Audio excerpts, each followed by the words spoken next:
Hey guys, welcome back to my channel. I'm Liz and I'm going vegan while doing things a little extra each time. Today's recipe is meatloaf. That's right, we're diving headfirst into the realm of meatloaf. I feel like meatloaf gets a really bad reputation, and I'm not sure why, because everybody seems to enjoy meatballs, and meatloaf is basically just a bigger meatball. So we're going to kind of transform the typical meatloaf today into something that is just, in general, very yummy, but is also going to be a good substitute and thing to put on your table for the holidays. So let's get started.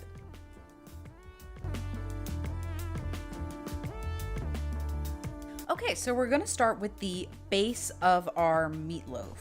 And this is kind of a mishmash of what a lot of vegan loaf recipes call for. I know there are lentil loaves, but we're gonna, give a more moist, chewier density going the bean route. So that's what we have here. And what you're gonna need to start with is a cup of coarsely ground oats, then a cup of cornmeal, 1 can of black beans that have been kind of just pulsed until they're like a fine, like a chunkier ground.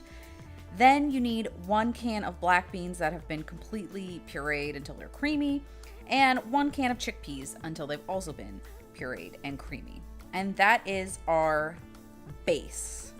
Now, the fun stuff. To our base ingredients, we are going to amp it up, and we're going to add 1 small onion and 2 humongous cloves of garlic. If you've watched any of my previous videos, you know that I absolutely love garlic. If you don't, feel free to use, a teaspoon to, I would even recommend kind of a tablespoon of garlic powder. Or again, if you don't like garlic at all, just leave it out. Then we're going to go all in with about half a cup of vegan parm. Now, this is the VioLife parm that I've just coarsely grated. I didn't want to do a fine grate on it. If you have any other store-bought vegan parm, you can use that in place here. If you have homemade vegan parm, which is, typically made with cashews and salt and nutritional yeast, I don't know that I'd use a full half a cup. I would maybe start with 1/4 of a cup and go from there, because the nutritional yeast and the cashews are gonna add a different texture to the meatloaf, and it's not really what we're going for, but it's not that it's not doable. It'll just be different, so just keep that in mind. Then we're going to add 3 tablespoons of liquid smoke. And I know that sounds crazy, but this is, a big filling loaf, and it's pretty much, unflavored at this point. So this is going to help give it that, beefy taste. Then we're going to add a good, always a great sound. We're going to add a good couple of squirts of yellow mustard, and the same with some ketchup. And we can always check this and add more later. I'm also going to do a good pinch of salt and pepper.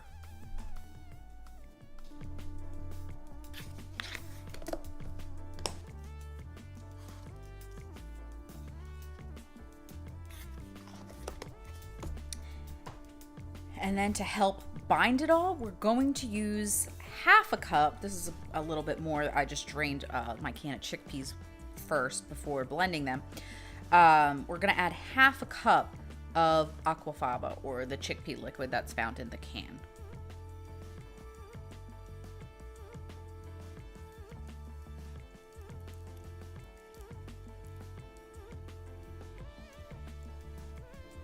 Okay. And then we're gonna give this a mix and go from there. Another point If you didn't want to use the liquid smoke, I know some people are just completely averse to that, you can totally substitute smoked paprika. I wouldn't necessarily do 3 tablespoons of smoked paprika. I would start with about 1 tablespoon, mix everything else together, and then taste test it and see if you need more. Because the paprika itself is going to lend a different flavor. So just double check that. But otherwise, yeah, let's get this mix and see where we're at.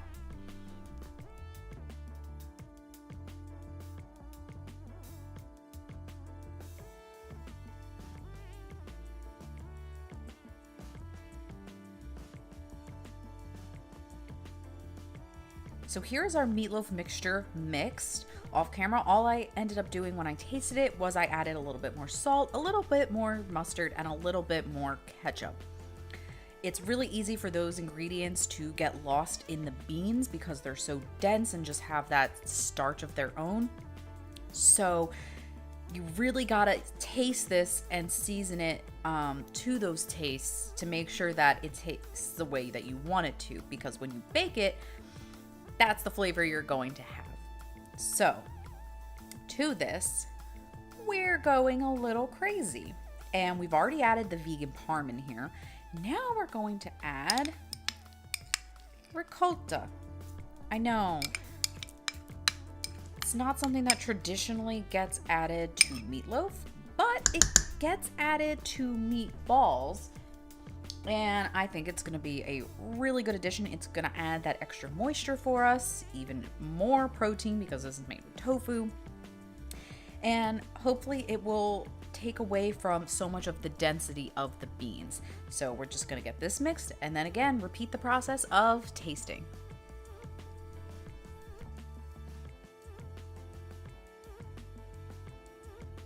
Now that we've got our ricotta mixed in and everything else is kind of coming together, as you can see, it's pretty stiff. It's not going to fall off a spoon. It's just going to hold up and kind of mash and take form. It's still very bean-like. So we're going to add even more beef flavor to this. And for that, I've got half a cup of the Better Than Bouillon vegetarian/vegan chicken stock. And to that, I've added about 2 teaspoons of vegan Worcestershire. If you don't have that or you don't like either of those flavors, you can use veggie broth. You can also use the Better Than Bouillon beef version and just completely skip the Worcestershire sauce. So we're gonna add that to the mixture and that's gonna add even more moisture.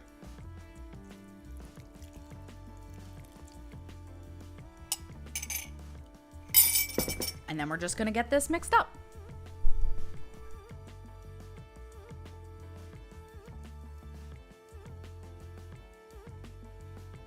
When your mixture is where you want it to be, as far as taste goes, what you can do is take a parchment-lined baking sheet and spoon out half of the bowl of your meatloaf mixture and kind of form it into a loaf shape as I've done here.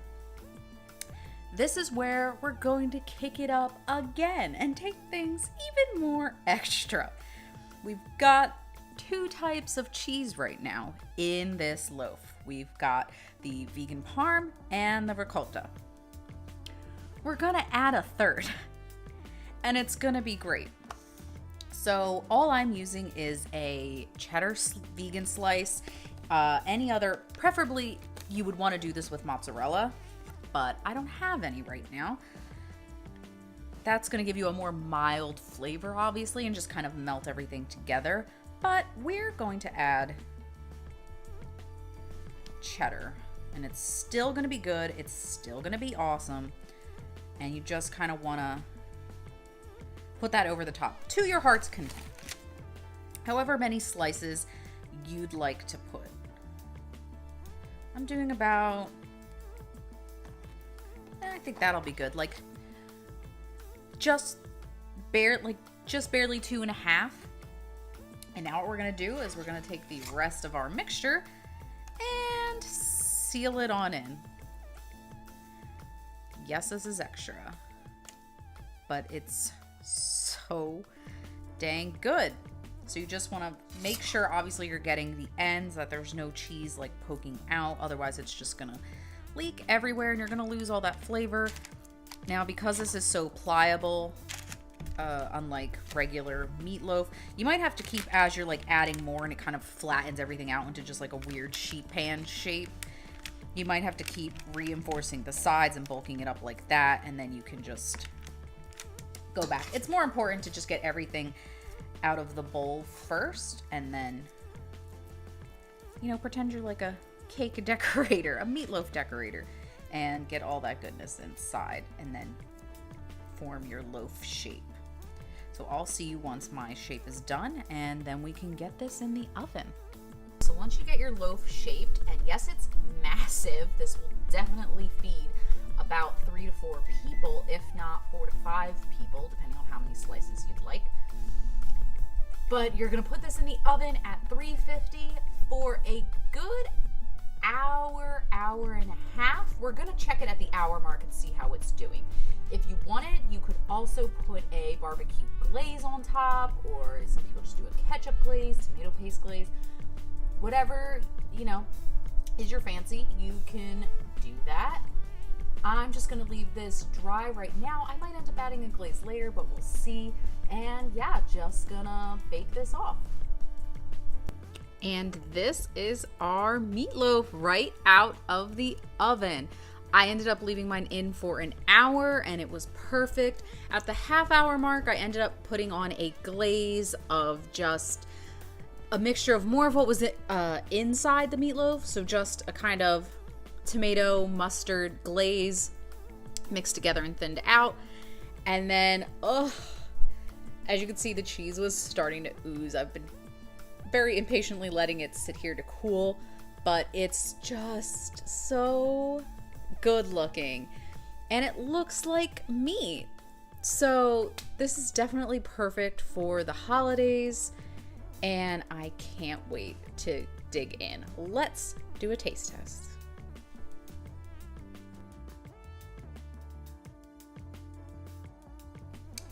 All right, I am excited to eat this meatloaf. Now, I just took off the end piece. There's still a little bit of cheese in there. And then I topped it with some special sauce, which if you've ever had a Big Mac or anything like that, or some kind of veganized version, it's just mayo mixed with ketchup, and then I thinned it out a little bit.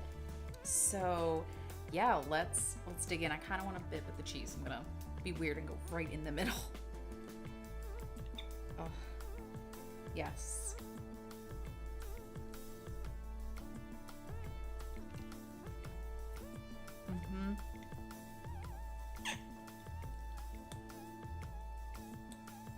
Like, do you see that cheese?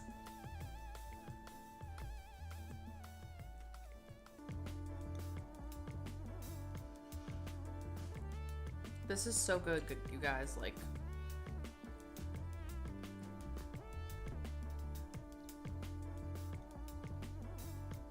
cheese or no cheese, it's a good meatloaf.